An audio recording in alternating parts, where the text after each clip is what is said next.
یہ ادھوری یادیں اور باتیں نہ جانے کیوں پیچھا نہیں چھوڑتی ہیں، نہ جانے کیوں دل کو وہی چیز پسند آ جاتی ہے جو مل نہیں سکتی، نہ جانے کیوں ہم عمر بھر بلا وجہ بھاگتے رہتے ہیں۔ کاش اس وقت اللہ ہمیں اتنی طاقت دے دے کہ ہم اس کی مصلحتوں کو سمجھ سکیں، یا پھر ہم خود کو صحیح یا غلط سمجھا سکیں۔ لیکن اگر ایسا ہو تو آزمائش کیسے ہوگی؟ ہمارے یقین کا میں نے سنا ہے آپ سے لیکن اگر ایسا ہو تو آزمائش کیسے ہوگی؟ ہمارے یقین کا امتحان کیسے کیا جائے گا؟ اس لیے کبھی کبھار کچھ برا ہونے میں بھی ہماری بہتری ہوتی ہے، کیونکہ وہ چیز ہمیں بری لگ رہی ہوتی ہے، لیکن اللہ تو سب جانتا ہے اور وہی صبر دینے والا ہے۔ مجھے اب لگتا ہے کہ اللہ نے مجھے بہت پیار سے بنایا تھا، وہ مجھے کسی ایسے شخص کو سونپنے پر تیار نہیں تھا جو میری ناقدری کرتا، مجھے ضائع کرتا، اور وہ شخص وہ میرے ساتھ یہی سب کچھ کرتا، وہ میری قدر کبھی نہ کرتا۔ اتنے سالوں میں اللہ نے مجھے ہر حقیقت بتا دی، ہر شخص کا انداز اور باہر دکھا دیا، پھر اس نے مجھے ایسا شخص سونپا جو مجھ سے سچی محبت کرتا۔ تمہارے علاوہ اور کون تھا جو مجھے یہاں لے آتا؟ تم نے مجھ سے پاک محبت کی تھی۔ مجھے کبھی کبھی بہت ہنسی اور ترس آتا ہے ایسے لوگوں پر جو مقافات عمل سے ناواقف ہیں، جنہیں لگتا ہے کہ یہ محض ایک لفظ ہے، مگر وہ یہ نہیں جانتے کہ جس قدر وہ گرتے جا رہے ہیں ان کا انجام کیا ہوگا۔ کسی قسم کے بیہودہ کھیل کھیل کر وہ اتنے انسانوں کا دل توڑ رہے ہیں۔ یہ سب صرف وہی کرتے ہیں جن کی تربیت میں یا تو کمی رہ جاتی ہے یا پھر ان کی تربیت ہوتی ہی ایسی ہے۔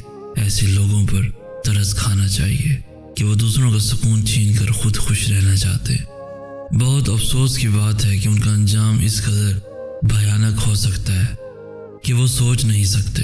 اللہ کی پکڑ کتنی سخت ہے، جلد جان جاتے ہیں ایسے نامراد لوگ۔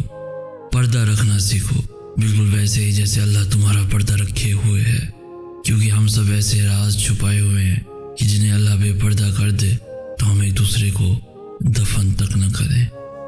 اگر اللہ تمہیں یہاں تک لے آیا ہے تو اس نے آگے کے لیے بہت کچھ سوچ رکھا ہوگا۔ وہ تمہیں آزمائش میں ڈالنے سے پہلے اس آزمائش سے نکلنے کا حل بناتا ہے۔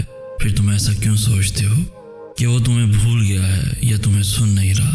تم نے اپنے انتخاب کا نتیجہ دیکھ لیا، تم نے اپنی منمانی کر کے ہر شخص کی ہر چیز کی حقیقت دیکھ لی، تم نے خدا کی نافرمانی اور اپنی ضد سے یہ تکلیف خرید لی۔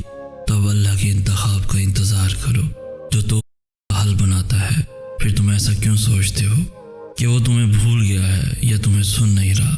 تم نے اپنے انتخاب کا نتیجہ دیکھ لیا، تم نے اپنی منمانی کر کے ہر شخص کی ہر چیز کی حقیقت دیکھ لی، تم نے خدا کی نافرمانی اور اپنی ضد سے یہ تکلیف خرید لی۔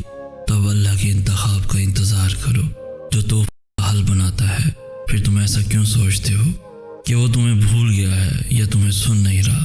تم نے اپنے انتخاب کا نتیجہ دیکھ لیا، تم نے اپنی منمانی کر کے ہر شخص کی ہر چیز کی حقیقت دیکھ لی، تم نے خدا کی نافرمانی اور اپنی ضد سے یہ تکلیف خرید لی۔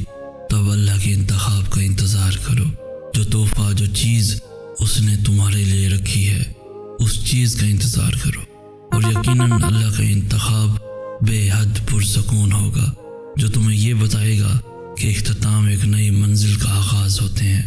اس شخص کا انتظار کرو جو اللہ نے تمہارے لیے چن رکھا ہے، جو تمہیں اپنی محبت سے یہ سکھائے گا کہ سب ایک جیسے نہیں ہوتے، جس کو دیکھ کر تمہارا سر سجدہ شکر سے نہیں اٹھے گا، جس کو پا کر تم آسمان کی جانب نظر دوڑاؤ گے اور کہو گے کہ میں ہی نادان تھا، میں ہی نافرمان تھا، مگر تو ہے۔ اس شخص کا انتظار کرو جو اللہ نے تمہارے لیے چن رکھا ہے، جو تمہیں اپنی محبت سے یہ سکھائے گا کہ سب ایک جیسے نہیں ہوتے، جس کو دیکھ کر تمہارا سر سجدہ شکر سے نہیں اٹھے گا، جس کو پا کر تم آسمان کی جانب نظر دوڑاؤ گے اور کہو گے کہ میں ہی نادان تھا، میں ہی نافرمان تھا، مگر تو تب بھی رحیم تھا اور تو اب بھی رحیم ہے۔ کبھی بھی کسی انسان کو اتنی تکلیف نہیں دینی چاہیے کہ اسے وہ تکلیف برداشت کرتے کرتے صبر آ جائے، کیونکہ جب انسان کو صبر آ جاتا ہے تب انسان خاموش ہو جاتا ہے، اور جب ایک انسان خاموش ہو جاتا ہے تب معاملہ وہ انسانوں کے درمیان میدان سے نکل جاتا ہے اور بارگاہ الہی میں پہنچ جاتا ہے۔